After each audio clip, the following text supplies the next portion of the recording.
So earlier, we got what is potentially the last Switch 1 era Direct. And a lot of the things that were revealed here were very interesting. And it's pretty interesting that this Direct even happened, because we are less than a week away from the next Direct, which will be all about the Switch 2. But even though this Direct was weird, at the same time, some of the things that they announced here kind of made sense to be in this Direct specifically, and not the Switch 2 Direct. So I can kind of see why they did this, so some of these announcements don't get overshadowed, and some of these kind of stick in our mind, because I think Nintendo would want some of these series to become bigger series by releasing them both on the Switch 1 and Switch 2, but kind of letting us know about these games before the Switch 2 blowout. But I'll get to them in a little bit, and a lot of the games that were announced here, at least two notable ones, are ones that we have been waiting for a long time, and I am so glad to see them here. But before we get started, I wanted to mention that I have a goal to hit 30,000 subscribers before the Switch 2 launches, so if you enjoy my content, consider subscribing, and if I hit that goal, I will give away a copy of the new Mario Kart game. But the first notable announcement to me was Metroid Prime 4. Well, we already knew about the game, but the new information that we've seen in this Direct looked absolutely incredible. Even though I don't talk about Metroid much on the channel, I mean, I will be talking about it more when Metroid Prime 4 releases, I do really like the Metroid series. I love Metroid Dread, the original Metroid Prime. I played the original Metroid Prime on both GameCube and Switch. I like Super Metroid, Metroid Zero Mission, and I played a little bit of Metroid Fusion. So, and also Samus Returns on the 3DS as well. So I do really like Metroid. I do need to play some of the other Metroid Prime games before 4 releases, but I am definitely really interested in Metroid Prime 4. It looks absolutely incredible. It looks really impressive for the Switch 1.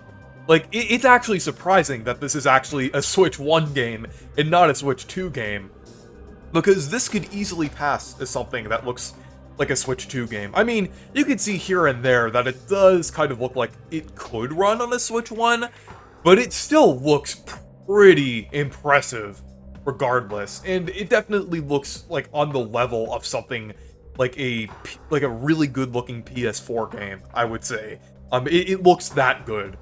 And I really hope this gets a Switch 2 version, because, like, imagine how good this could look on the Switch 2. Like, it already looks really good on the Switch 1. Like, just imagine, just a little better, like, on the Switch 2. Like, it wouldn't even need that much of a boost, but seeing this game, like, maybe run in 60 FPS on the Switch 2 would be very nice.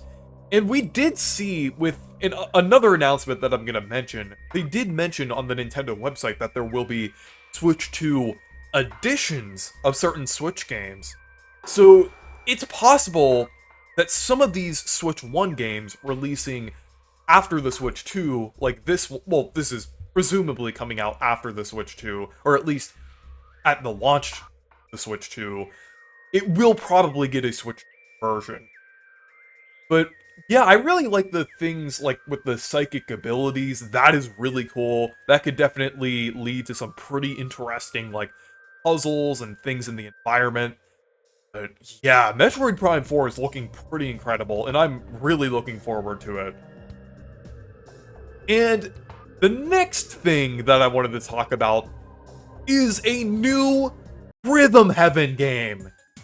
Wow, it has been almost a decade since the last game, Megamix, released on the 3DS, and that didn't even get a physical release in the US, which was kind of disappointing. I've only played Rhythm Heaven on the DS, which actually isn't the first game. It is the first game to release outside of Japan, but the original released on the Game Boy Advance.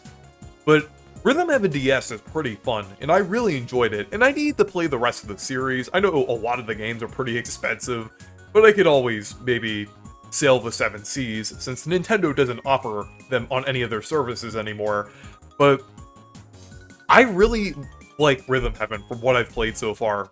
Even though I haven't played much, I've really been wanting this series to return. And it's amazing to finally see a new game.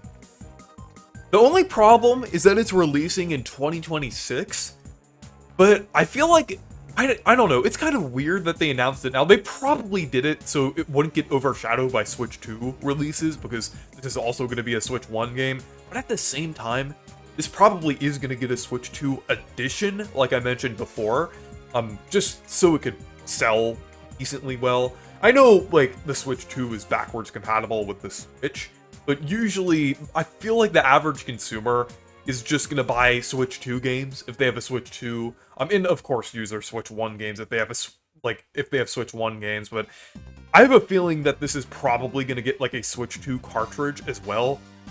And the reason for why it's probably coming out in 2026 is because a lot of the developers that work on Rhythm Heaven also work on WarioWare, and the last WarioWare that we got was only a year and a half ago. I know it was 2023, but that, like, it was at the end of 2023, which was really, like, actually, that was, like, less than a year and a half ago. So, it definitely kind of makes sense that they would need a little more time to develop this. It wouldn't take that long for this to be developed. This would probably only have, like a couple years of development time. But it kind of makes sense, considering how Move It released, like, in November 2023. So, they just need a little more time for this one. It's just a little weird that they revealed it this early. And another interesting thing that they showed here was virtual game cards. Basically, this allows you to use your digital games, like you could like send it over to another system or lend it to someone as you would with a physical game cartridge. And I think that's pretty cool. I think that's definitely a really nice quality of life feature, because that adds one aspect of digital games that usually isn't really associated with digital games much. And one downside of the digital games. So I think that's really good that they're doing that. It definitely adds to the value and control you have over your digital copies and things. I mostly use like physical cartridges and will continue to use them on the Switch too. But at the same time, it is nice to have that feature for people who do have digital games, and I have a few digital games as well, especially indie games and things. So this will still be useful regardless. I think this is a pretty good feature. I think this will also make it easier to transfer your games over to the Switch 2, like without having to do just a bunch of stuff. So I think this is a really nice feature. I think it's cool that they're doing this, and I hope they continue to do more quality of life features like this for the Switch 2. And like, for these last few announcements, I feel like they're kind of shaping up how the Switch 2 era is going to be. I mean, of course, they're going to have some things that are compatible with the Switch 1, but it seems like they're getting ready for the Switch to Switch 2. And the virtual game card thing really seems like something that is associated with the Switch 2, but it's nice to see it also on the Switch 1 as well, because the Switch 1 is capable of that. Yeah. And then the final game announcement is another one that a lot of us have been wanting for quite a long time. They even said in the Direct that it's been over 10 years since the last entry. And that is Tomodachi Life. We are finally getting a new game. Not just a remake, not just a remaster, but a brand new game. I know a lot of people were thinking that, like, the original, well, the second game technically, since that was another one that had its first game be Japanese exclusive. It's pretty interesting how it works out. Both Rhythm Heaven and Tomodachi Life that got new entries in this Direct both had original games that were exclusive to Japan. Which is interesting. But yeah, this is technically the third game. But it's really nice to see that we're finally getting another one after so long. And I think Nintendo probably knew the demand for a new Tomodachi Life game. Like, the one on 3DS is selling for upwards of $100, which is insane. And it's also been really popular through like streaming and TikTok and different things over the past few years. It has been really popular. And I've been meaning to play it. I am definitely going to do a stream with Uncle Nick. I've promised it, and I am looking forward to it, because now I think it makes sense to kind of like play the one on 3DS before the new one comes out. So I think that's perfect. This one looks really good too. And I am so glad that the Miis are back. Like, it's really nice to see that they didn't, like, replace them with, like, sports mates or, like, some, like, Tomodachi Life mates or something like that, some weird thing. I'm glad they kept the Miis. I like the new style that the Miis have. I mean, they're pretty faithful to the other Miis, but they have, like, a cell shading now. And I think they look a little more detailed than, like, other Miis. Almost like Miitopia a little bit, like the Miitopia remake specifically. So I think they look really nice in this new game, and I'm looking forward to it. Like, the fact that the Miis are in the spotlight again with this new game is incredible. Like, I think that definitely is a sign that they might push the Miis a little more on the Switch 2. On the Switch 2, they might actually make a proper Mii channel. Like, not just something hidden in settings. They'll actually have an icon in the home menu where you can make Miis, which would make a lot of sense if they are doing more Mii games like Tomodachi Life. I definitely think that's possible, and if they do that on the Switch too, they'll probably do like an update for the Switch similar to the virtual game cards. They'll probably allow you to do more things, like the things you can do in like Miitopia. That would be incredible. I really hope they do that. At least something like that. I mean, if they have like a Miitopia style editor, I could see that maybe embedded within the game itself. And then I feel like the overall Mii Maker will probably get like a little bit of an update. It probably will allow you to do more things than you can on the Switch, and then also the previous consoles as well. And then also, like, they showed, like, Miis multiple times, like, during the Direct. Like, also the virtual game card thing, they showed, like, Miis to kind of represent people's profiles. So it really seems like Nintendo is kind of pushing the Mii again. And it also seems like Nintendo is finally embracing their wacky side again. I mean, they kind of have over the past few years, like ever since 2023, like Pikmin, the weird stuff in Tears of the Kingdom, Mario Wonder, like all the big Mario blowout. It seems like they have been slowly getting more interesting again, kind of reminiscent of the Wii and 3DS era, but a little different. It kind of has its own flair to it. But it is kind of reminiscent to a degree.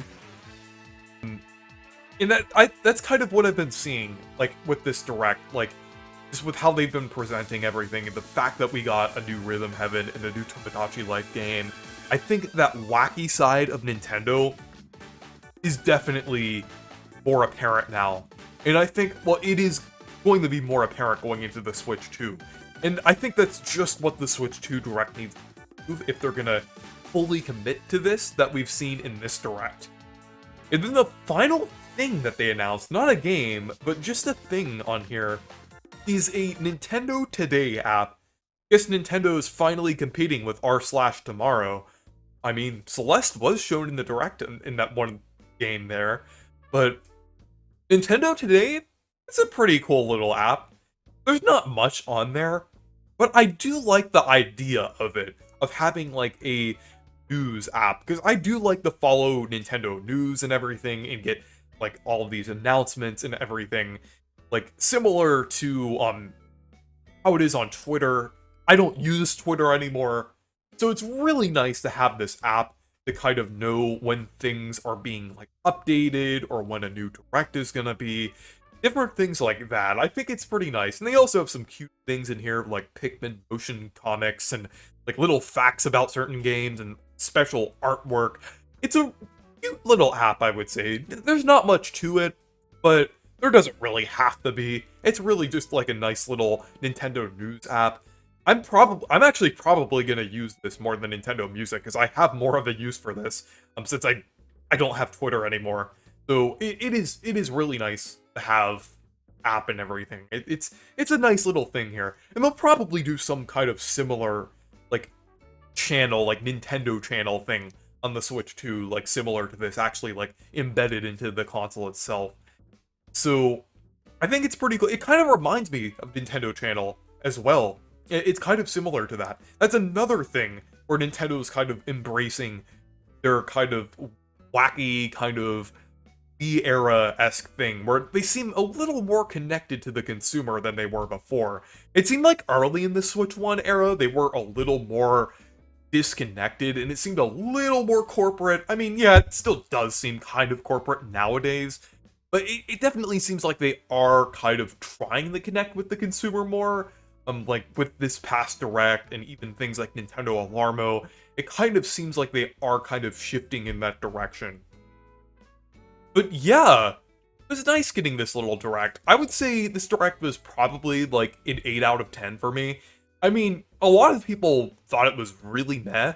But I don't know. I mean, it still kind of was a meh Direct, but it didn't really have to be that good. I wasn't expecting it to be that good. And honestly, I feel like this is how it should have been.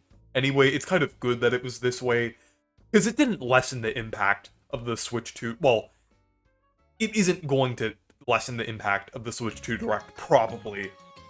Like, if they revealed, like, a ton of remasters here, or things that, like, would release around, like, April or May, I feel like that would maybe lessen the impact a little bit, especially for people saving money for the Switch 2. So it is nice that they didn't really, like, pull something like that. I mean, it would have been nice if we got, like, Kirby Planet Robobot remastered, but I kind of prefer how they did this Direct. Like, it didn't really have to be anything special. But this was really just the appetizer before the main course, because we are getting a big Nintendo Switch 2 Direct very soon, and I am really looking forward to that. But anyways, thank you guys for watching this video.